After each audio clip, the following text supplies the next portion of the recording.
ঘুমানোর বিছানায় গিয়ে একটি দোয়া ৩ বার পড়লে সকল গুনাহ মাফ হয়ে যাবে। আমরা কিন্তু বিভিন্ন সময় অনেক ধরনের গুনাহ করে থাকি, আমাদের জানা অজানা অনেক গুনাহ আমাদের দ্বারা হয়ে যায়।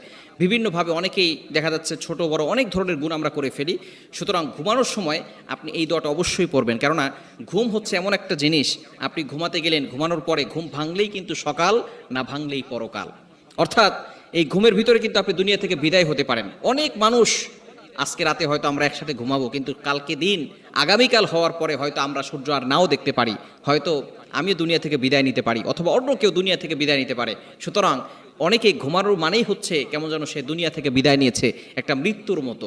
সুতরাং আল্লাহ পাক রব্বুল আলামিন আমাদেরকে কত নিয়ামত দিয়েছেন, আমরা এই নিয়ামত ভোগ করছি আর আল্লাহ তাআলার সাথে নাফরমানি করছি। এই জন্য অবশ্যই ঘুমানোর বিছানায় গিয়ে আমরা এই দোয়াটি ৩ বার পড়ব।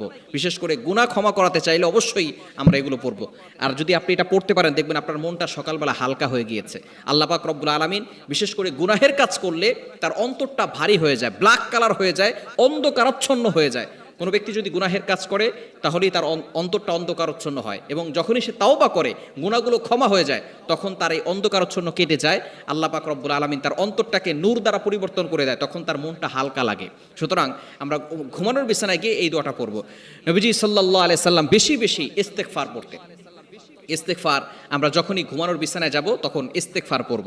আস্তাগফিরুল্লাহ রব্বি মিন কুল্লি যামবি ওয়া আতুবু ইলাইহি লা হাওলা ওয়ালা কুওয়াতা ইল্লা বিল্লাহিল আলিয়্যিল আযীম।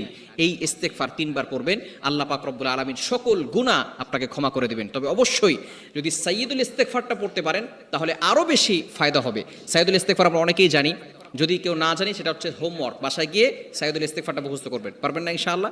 সাইয়্যিদুল ইস্তেগফার বুখারী শরীফের হাদিস, শাদ্দাদ ইবনে আউস রাদিয়াল্লাহু তাআলা আনহু থেকে বর্ণিত। তিনি বলেছেন, যদি কোনো ব্যক্তি সাইয়্যিদুল ইস্তেগফার পড়ে, দিনের বেলা পড়লে ওই দিনে যদি সে মারা যায়, তাহলে মৃত্যুর সাথে সাথে আল্লাহ তাআলা তাকে জান্নাতের ব্যবস্থা করে দিবে।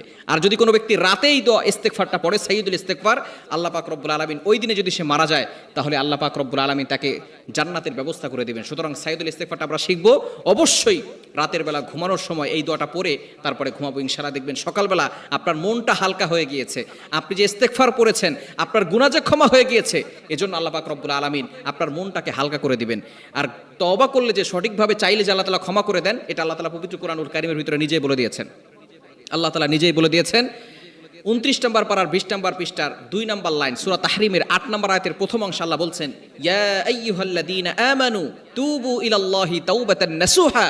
ও ইউ হ্যাভ বিলিভার্স, ঈমানদারগণ, তুবু ইলাল্লাহি তাওবাতান নাসুহা, তোমরা তাওবা করো সঠিকভাবে, সত্য তাওবা যদি তোমরা করতে পারো, তাহলে আমি তোমাদের সকল গুনাহগুলো ক্ষমা করে দিব। বলেন সুবহানাল্লাহ। সুতরাং আল্লাহর কাছে ক্ষমা চাইতে হবে, এবং ঘুমানোর বিছানায় গিয়ে 3 বার ইস্তেগফার পড়বেন এবং সাইয়্যিদুল ইস্তেগফার পড়বেন। সাইয়্যিদুল ইস্তেগফার হচ্ছে, আল্লাহুম্মা আনতা রব্বি লা ইলাহা ইল্লা আনতা খলাকতানি ওয়া আনা আবদুকা ওয়া আনা আলা আহদিকা ওয়া ওয়া'দিকা মাসতাতা'তু আউযু বিকা মিন শাররি মা সানা'তু আবুউ লাকা বিনি'মাতিকা আলাইয়া ওয়া আবুউ লাকা বিযামবি ফাগফিরলি ফাইন্নাহু লা ইয়াগফিরুয যুনুবা ইল্লা আনতা। এই সাইয়্যিদুল ইস্তেগফার অবশ্যই আমরা ঘুমানোর সময় পড়ব। নবীজি সাল্লাল্লাহু আলাইহি ওয়াসাল্লাম দৈনিক 70 বারেরও বেশি ইস্তেগফার পড়তেন। অন্যান্য রায়াত দ্বারা জানা যায় দৈনিক নবী সাল্লাল্লাহু আলাইহি ওয়াসাল্লাম 100 বার ইস্তেগফার পড়তেন। যেই নবীর সামনে পিছনে আগে পরে কোনো গুনাহ নাই, সেই নবী যদি প্রতিদিন 100 বার করে ইস্তেগফার পড়তে পারে, তাহলে আমার আপনার কতবার ইস্তেগফার পড়া দরকার? এজন্য আমরা বেশি বেশি ইস্তেগফার পড়তে পারবো তো ইনশাআল্লাহ। আল্লাহ তাআলা আমাদের সকলকে এই ঘুমানোর বিছানায় গিয়ে ঘুমানোর আগে ইস্তেগফার পড়ার তৌফিক দান।